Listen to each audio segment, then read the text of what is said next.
There is a sacred rhythm behind everything that moves.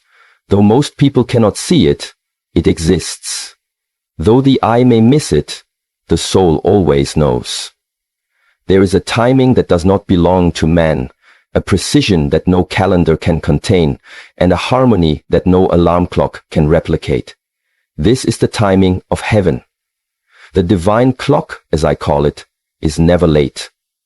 Never early, it is exact. And now, as we step into the beginning of July, that divine clock is striking a quiet but powerful hour. It begins now. Most of us live in resistance to timing. We want things before they're ready.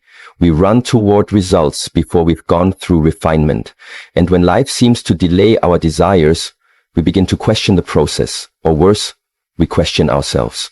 But the truth is, delay is not denial. Detour is not disapproval. And timing that seems silent is not proof of abandonment. It is, instead, preparation. What you think is being withheld is only being matured. A fruit that is plucked too early is sour. A journey that begins too soon collapses under its own weight. The bamboo tree for 5 years shows no growth above the soil, but beneath the surface, roots are forming so strong that once it starts growing, it rises over 90 feet in 6 weeks. Do you call those 5 years a waste? Or do you understand the genius of the unseen? So too is your life. You may look at your past 6 months and see nothing visible. No promotion, no healing, no breakthrough. But that does not mean that nothing was happening. It only means that the roots were growing underground. The divine clock does not start ticking when you see movement. It ticks in silence. It ticks when you are resting. It ticks when you are crying. It ticks when you feel forgotten. And when it strikes the right hour, it does not ask your permission to unfold. It simply begins. July is that kind of beginning. It is the month where the unseen becomes seen, where the roots break the surface, where the weight starts to make sense. But here is the danger. If you do not understand timing, you will misinterpret the moment. You will stand in the doorway of destiny and still feel late. You will walk into opportunity and sabotage it with impatience. You will meet the right people and repel them with fear. Timing must not only be accepted, it must be honored. And that means trusting even when it looks like nothing is happening. That means holding peace when the world says panic. That means breathing in the delay and breathing out the need to control. To live in harmony with the divine clock is to surrender to divine orchestration. In Shaolin philosophy, we are taught to harmonize with nature, not rush it. A flower does not beg to bloom faster. A bird does not argue with the sunrise. The river does not try to reverse its flow.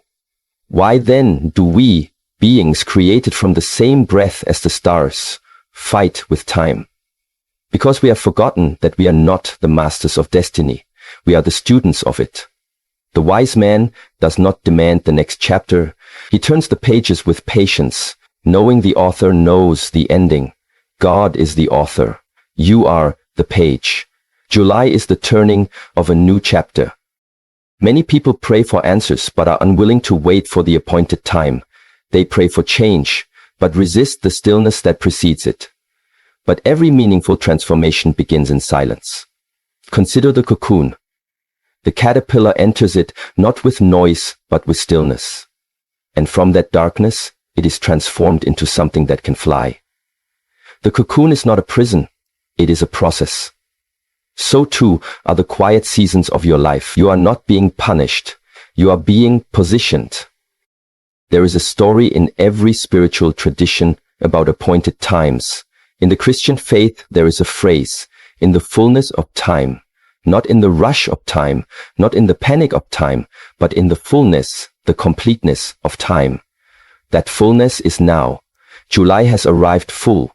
It has arrived prepared, not because of the month itself, but because your soul is now aligned with what it was designed to carry. This is the hour that has been prepared for you and the hour you have been prepared for.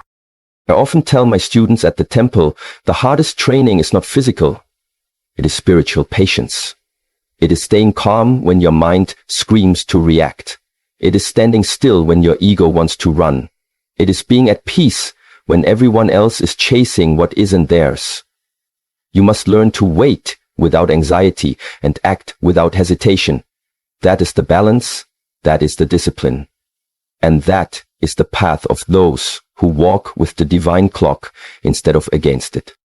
When a martial artist enters combat, they do not rush the fight. They listen to timing. 1 second too early and the move fails. 1 second too late and the window closes. Victory belongs to the one who moves in divine timing. So too with life. Some of you are moving too early, driven by fear of missing out. Others are moving too late, paralyzed by fear of failure. July is not about either. It is about align right time, right move, right spirit. But how do you know when that time has come? You don't look outside. You look within. The inner signal comes first. It may not be loud. It may not come with fireworks. It may simply feel like a quiet shift, a release of resistance, a deep exhale, a knowing that no longer needs proof. That's when you know. That's when the inner clock has struck the hour. And if you honor that, you will walk into divine doors that no man can shut. This month is not about striving. It's about stepping. You have been striving too long, running from deadline to deadline, chasing one desire after another. Now, July says, walk in alignment. Let the fruit fall when it's ripe. Let the waters part when it's time. Let the call come when the heart is quiet. The plan has already been written. Your role is not to rewrite it. Your role is to live it with presence, with discipline, with trust. So if you feel nothing is happening, breathe. If you feel like time has passed you by, breathe. If you are tempted to compare your life to others, breathe. The bamboo is growing underground. The clock is ticking in heaven. You are not forgotten. You are not late. You are exactly where you are meant to be, and what you've been prepared for begins now.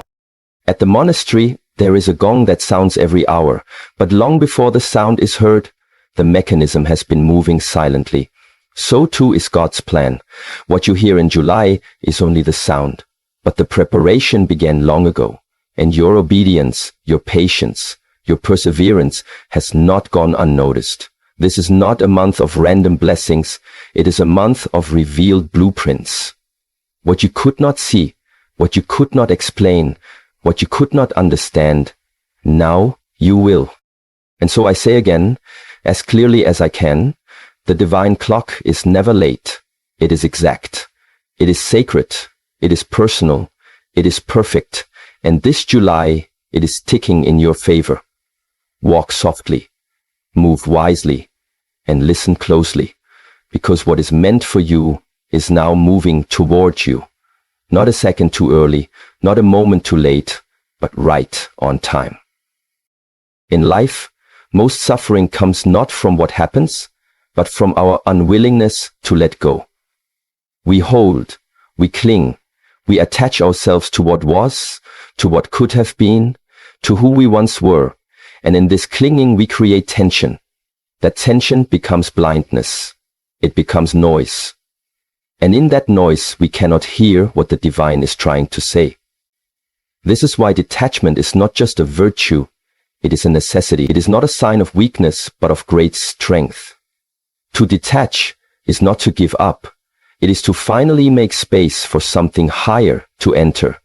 It is the act of stepping aside so that revelation may step in. The beginning of July is not a beginning for those who are full of themselves. It is not a season for those who carry with them the debris of past decisions, the heaviness of unprocessed emotions, or the confusion of voices that were never meant to guide them. If your hands are already full, how can you receive what is new? If your heart is already crowded, how can peace take up residence? You must create emptiness, and that emptiness begins with detachment. To detach is to clear the mirror of the soul. When a mirror is dirty, no reflection is clear. When the soul is crowded with opinions, expectations, regrets, and imagined futures, it cannot receive truth. In the Shaolin Temple, we do not begin the day by adding more. We begin the day by emptying. Emptying the breath, emptying the mind, emptying the ego. Why? Because emptiness is potential. Emptiness is not the absence of value. It is the space in which value can manifest. There are many people who pray for guidance, but they are not ready to detach from the guidance of the world. They are addicted to approval, to likes, to recognition. They ask God to show them their purpose, but they still cling to the roles that were never meant for them. They say they want peace, but they do not want to put down the sword of judgment they carry against themselves and others. Detachment is not just physical, it is emotional, it is spiritual, it is mental. If you want the divine to fill your cup, you must be willing to pour out what no longer belongs. Ask yourself, what are you holding that is blocking your growth? What memory do you keep repeating like a sacred hymn, hoping it will somehow make sense? What relationship are you still emotionally tethered to, even though it has long departed your life? What version of yourself are you defending, simply because letting it go would mean embracing the unknown? These are not small questions. These are spiritual locks on the doors of destiny, and only detachment holds the key. There is a silence that comes with letting go, a terrifying sacred silence. It is the silence of the unknown, the silence of the in-between, the silence where you are no longer who you were and not yet who you are becoming. Most people run from this silence, but the one who seeks transformation must enter it. In that silence, your soul recalibrates.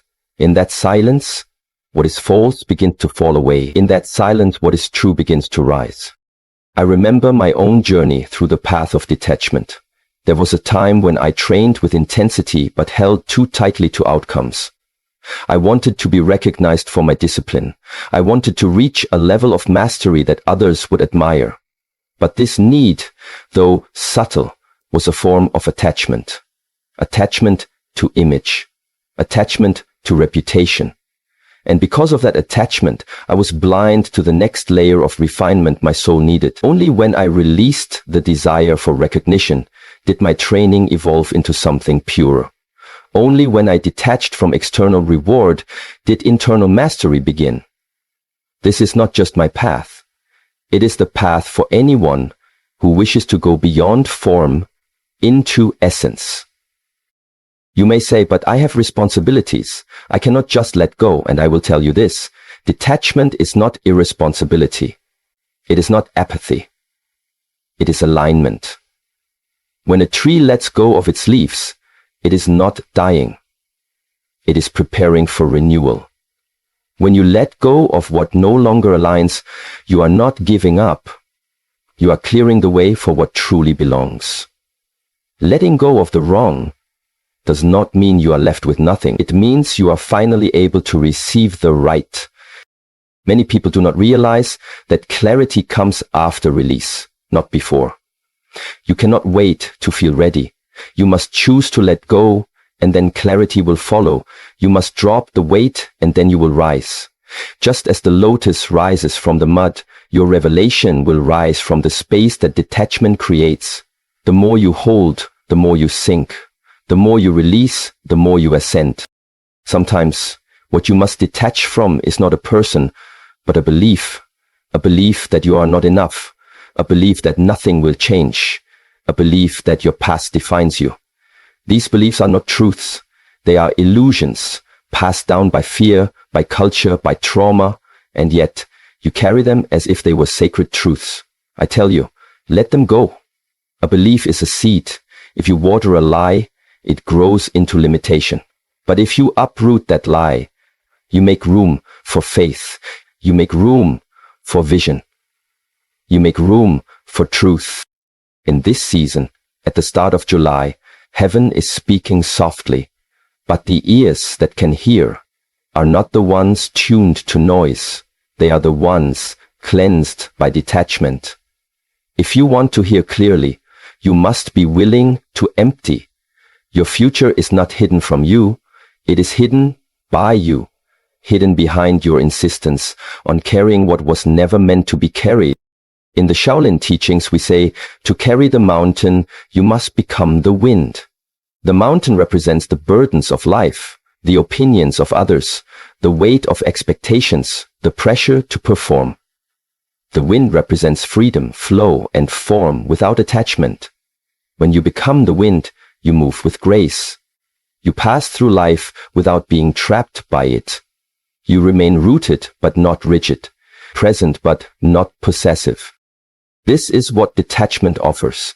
It does not make you passive. It makes you powerful. It does not make you cold. It makes you clear. It does not remove desire. It refines desire. Because when you are detached, you no longer chase out of need, you attract from wholeness. You are no longer led by desperation, you are moved by vision. Detachment is a returning to your original state, before the noise, before the fear, before the labels. When a child plays, they are fully present. They are not worried about tomorrow. They are not attached to outcome. They are in flow. They are in trust. That is the essence you must return to. That is where revelation meets you, not in the tangled forests of fear, but in the clear sky of surrender. Let me speak directly to the one who feels stuck. You are not stuck because life has stopped. You are stuck because you are holding too tightly. You are stuck because you are afraid to release what has become familiar. But freedom does not come from familiarity. It comes from faith. You do not have to know what is next. You only have to let go of what no longer serves. And in that empty space, the divine will fill you with something beyond what you can currently imagine. July is not asking you to figure it all out. July is asking you to open your hands, to drop the weight, to trust the process, to let the old fall away so the new may rise. This is not a month of clinging. It is a month of shedding, and the lighter you become, the more you will see, because detachment is the doorway to revelation. Not a single step further can be taken on your path until you release what you were never meant to carry this far. So I invite you, today, not tomorrow, to breathe in deeply, and as you exhale, feel the release. Let go of the names you were called. Let go of the roles you were assigned. Let go of the dreams that were born out of fear instead of love. Let go of the anger you thought was protecting you. Let go of the guilt that has clung to your shoulders for far too long. Inhale trust. Exhale control. Inhale peace. Exhale pressure. Inhale purpose. Exhale pain. This breath, this moment, this month can become your turning point. Not by striving, but by surrender. Not by accumulation, but by detachment. The doorway is open, but only the empty hand may pass through. Discipline is not punishment. Discipline is not hardship. Discipline is a sacred agreement between your present self and the future you are becoming. It is the silent conversation between you and the divine, not through loud prayers or dramatic rituals, but through the quiet repetition of daily practice. The one who is disciplined is not a prisoner. The one who is disciplined is free, free from chaos, free from distraction, free from the slavery of mood and emotion, and in that freedom, one becomes capable of receiving and executing the divine plan that was written long before birth. July is not a month of wishing. It is a month of walking. And to walk in alignment with heaven, you must walk with discipline. Many people ask, when will my life change? And the answer is always the same, when your habits change. You cannot pray for strength and continue feeding weakness. You cannot ask for clarity and remain committed to confusion. You cannot expect new outcomes from old routines. The laws of heaven are not emotional, they are precise. As you sow, so shall you reap. Not only in fields and finances, but in your thoughts, your words, your actions, your time. You are planting something every moment. and July is the harvest of your earlier seeds. What you do today is the prophecy of your tomorrow. Discipline is the visible sign of inner order. It is the external reflection of a mind that has been calmed, a soul that has been humbled, a heart that has been instructed. And yet, discipline is often misunderstood. People think it is harsh, rigid, restrictive, but in truth, it is the most loving path you can walk. For it honors the spirit over the senses. It honors the calling over the comfort. It honors long-term peace over temporary pleasure. That is not oppression. That is mastery. At the Shaolin Temple, we do not begin training when we feel like it. We train every day without excuse. Before the sun rises, our bodies are moving, our breath is aligned, our focus is sharpened. Not because someone forces us, but because we understand that discipline is the sharpening of the sword. A soul that is never trained becomes dull. A soul that is never trained becomes reactive. A mind that is never disciplined becomes noisy, and a life that is never ordered becomes lost. The divine speaks most clearly to the one who has created the space to hear.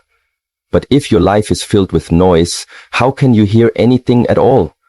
Your sleep patterns matter, your food matters, your words matter, the way you begin your day matters. These are not small details, these are spiritual tools. Each is a form of communication with the sacred. The question is not, is God speaking to me? The question is, am I quiet enough to hear? And that quietness is born from discipline. In modern life, people wait for motivation. But motivation is not dependable. It is fleeting, emotional, unstable. Discipline does not wait. Discipline moves regardless of feeling. And in that movement, something miraculous happens. Motivation is born, not the other way around. Those who wait to feel inspired will live their lives waiting. Those who move with discipline will become the inspiration others are waiting for. Consider the seasons. The tree does not choose whether to shed its leaves or not. The river does not stop because it is tired. The sun does not ask if it is ready to rise. Nature obeys its rhythm. It does not negotiate with itself, and because of that it fulfills its purpose. Why then do you hesitate to follow your own rhythm? Because you have forgotten that you too are nature. You too were created with rhythm and reason, and that rhythm will only return when discipline is restored. There are things heaven has written for you, but they can only be given to a certain version of you. Not the undisciplined you, not the scattered you, not the reactive you, but the version of you who has emptied themselves of laziness, who has silenced the noise, who has made their body and mind a temple instead of a battlefield. This version of you is not far away. It is not imaginary. It is waiting just on the other side of your next choice, one disciplined act at a time.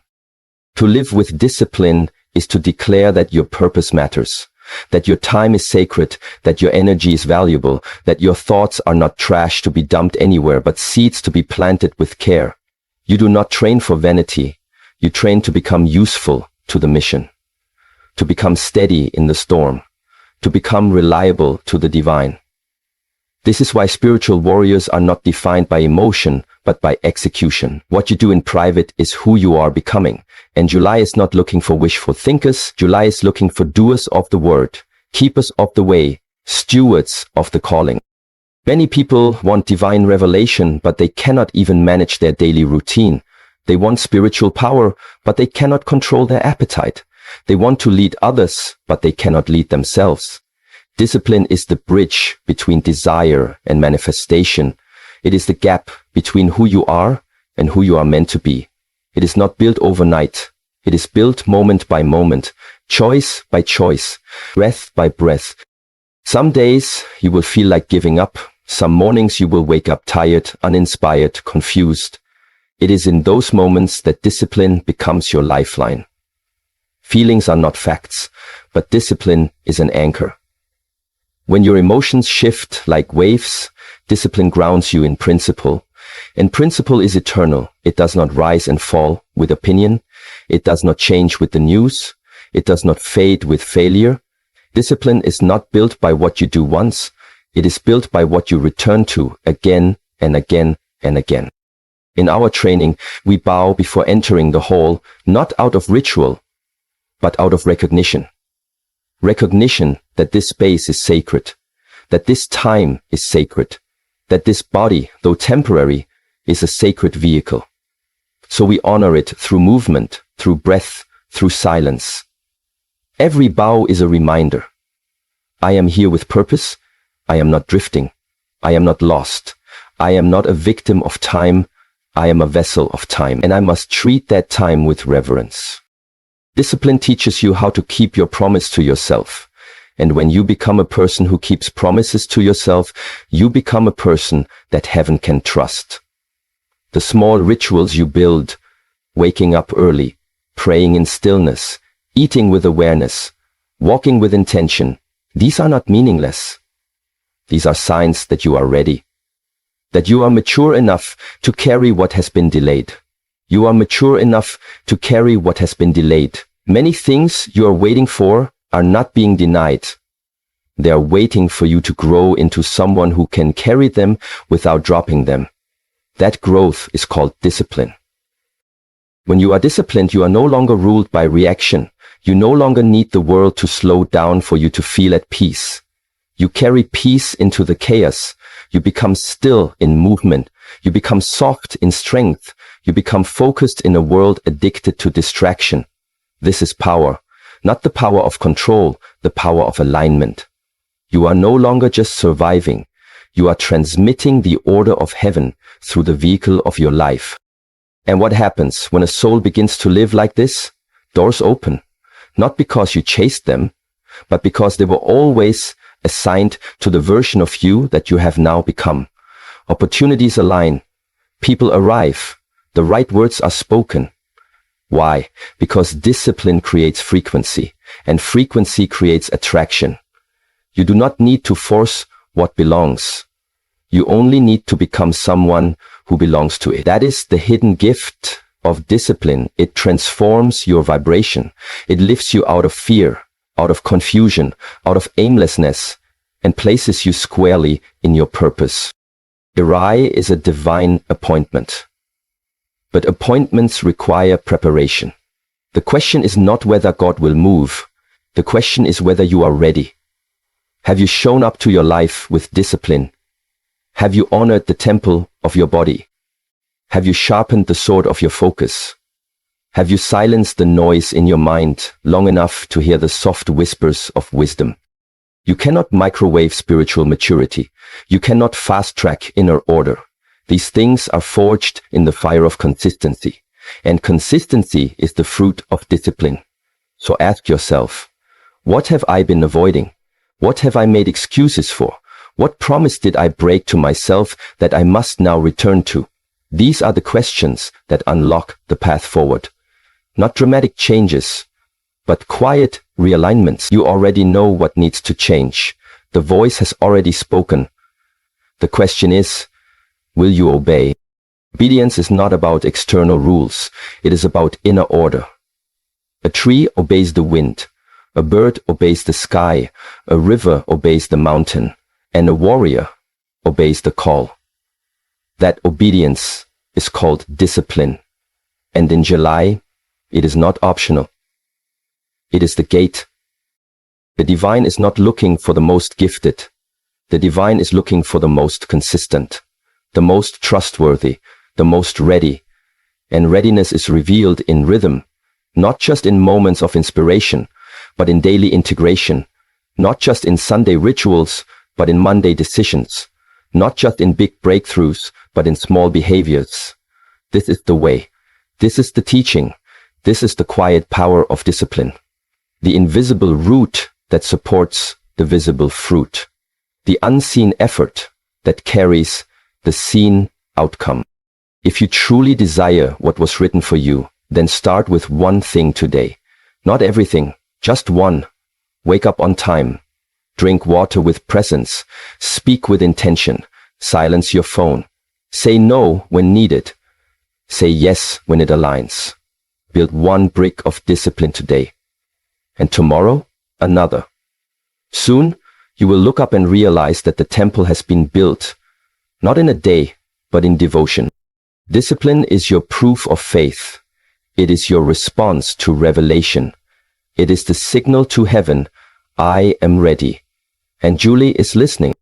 When people speak of change, they often think in terms of what they can touch, see, or measure. They look for evidence in the outer world. A new job, a healed relationship, a financial breakthrough, a shift in circumstances. But the truth is, no lasting transformation ever begins in the physical. Real change starts in the invisible, in the quiet realms of thought, emotion, intention, and spirit. It is in these sacred layers that the shape of your life is formed. The visible is only a reflection of the invisible. The physical is only an echo of the spiritual. So when you say you want your life to change, the real question is, have you changed within? The start of July is not merely a date on a calendar. It is a threshold. It is a spiritual gate. What you cross into this month will not depend on your outer performance alone.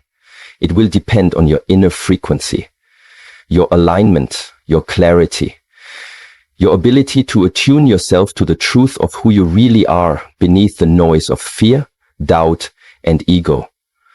The spiritual always precedes the physical.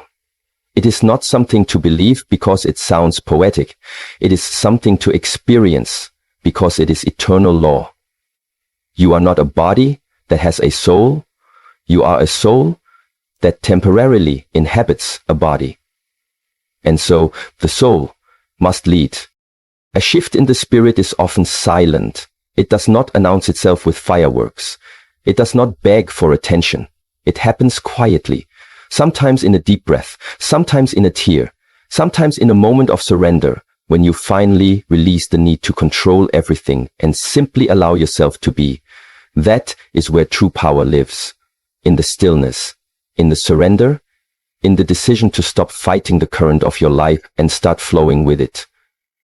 Many people are waiting for something outside of them to change before they feel peace. But this is backward. Peace is not the result of external order, it is the cause of it. You do not wait for peace to arrive. You choose peace now. And the outer world begins to organize itself around that decision. The battle has never been outside of you. It has always been within. And until you win that inner war, between fear and faith, chaos and calm, truth and illusion, no external victory will ever satisfy you. We train our bodies at the Shaolin Temple not just for strength, but for awareness. Because when the body is still, the mind can become quiet. And when the mind is quiet, the spirit can rise to the surface. Most people live their lives disconnected from this order. They feed the body while starving the soul. They consume information, but avoid introspection. They chase success, but never stop to ask, who is the one chasing, and why? July is not just about doing, it is about becoming. And becoming begins in the unseen. It begins when you stop asking, what can I get, and begin asking, what am I here to give? When you stop measuring your progress by what others say and start measuring it by how deeply you feel the stillness of your own spirit. When you stop waiting for the storm to pass and learn to find the center of the storm, the place where silence lives even in the midst of noise. The spiritual shift is subtle, but irreversible.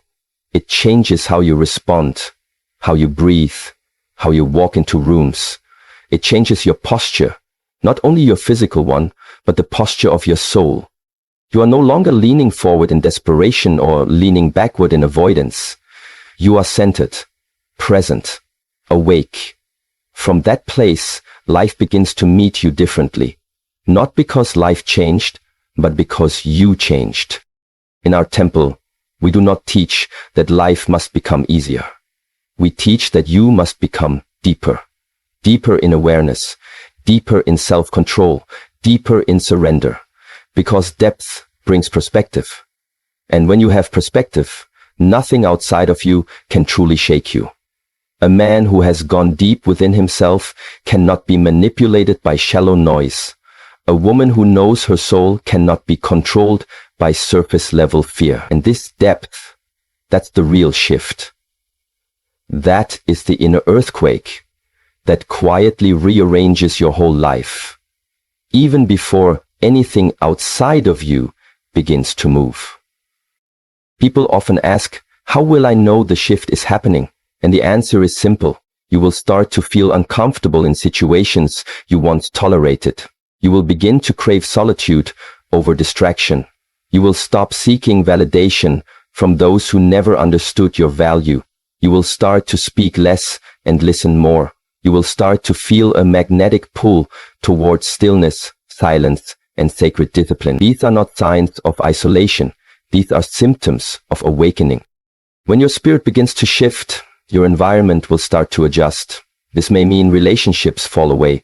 Patterns begin to collapse. Old routines feel unnatural. It may feel like loss, but it is not punishment. It is pruning.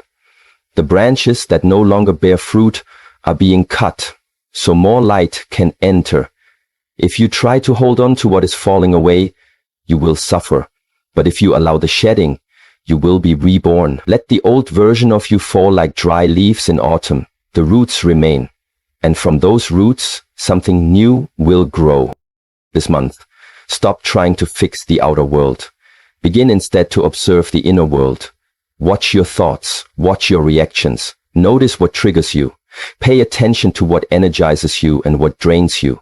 These are clues. These are instructions.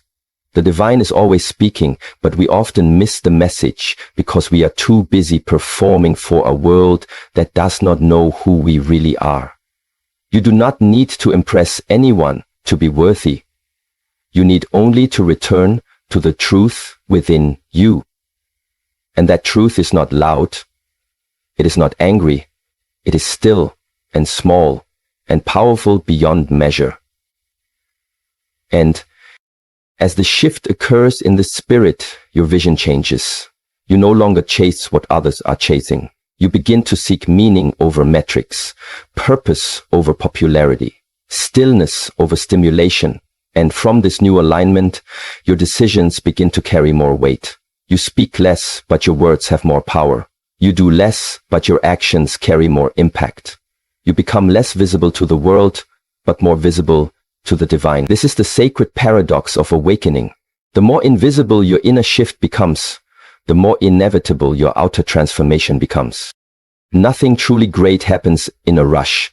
Mountains are not built in a day. Rivers are not carved in an hour. Your destiny is not revealed in a single breakthrough. It is unveiled slowly, quietly, one layer at a time, as you become capable of carrying the weight of it. The spiritual shift does not speed you up. It slows you down, so you can become conscious, so you can become responsible, so you can become aware of the unseen threads weaving your life together. You may not yet see the evidence of what is changing, but the absence of evidence is not the evidence of absence. The shift is already here. The question is not whether it has begun.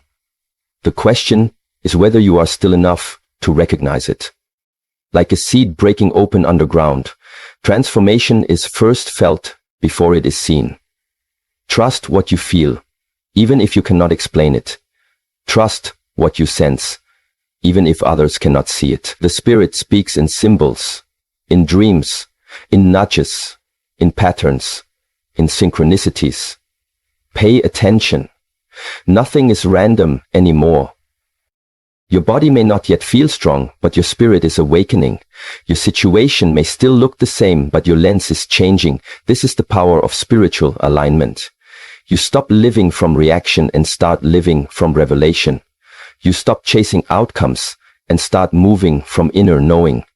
You stop waiting for life to tell you who you are, and you begin to remember who you've always been. When you align with the spiritual shift, you begin to live above the storm, not because the storm disappears, but because you are no longer in it. You are above it, watching it, learning from it, navigating it with wisdom instead of fear. This is the promise of the inner path. You do not avoid suffering, but suffering no longer disturbs your peace. Because peace is no longer tied to what is happening. It is tied to where you are standing. And in spirit, you are always standing on sacred ground. Let this be the month you stop looking outward for signs. Let this be the month you turn inward and listen to the compass within you. There is a voice in your soul that already knows what to do. It speaks in clarity, not urgency, in peace, not pressure. It whispers, not shouts. And it will never lead you into confusion. It will lead you into alignment. But you must become quiet enough to hear. You must become present enough to follow. And you must become strong enough to obey. The shift is already here. Not in the headlines, not in the marketplace, not in the outer chaos. It is here in your breath, in your choices, in the posture of your spirit. And if you honor that shift now, if you commit to the invisible realignment, the physical manifestations will come, not as accidents, but as confirmations, not as luck, but as signs that heaven always begins within.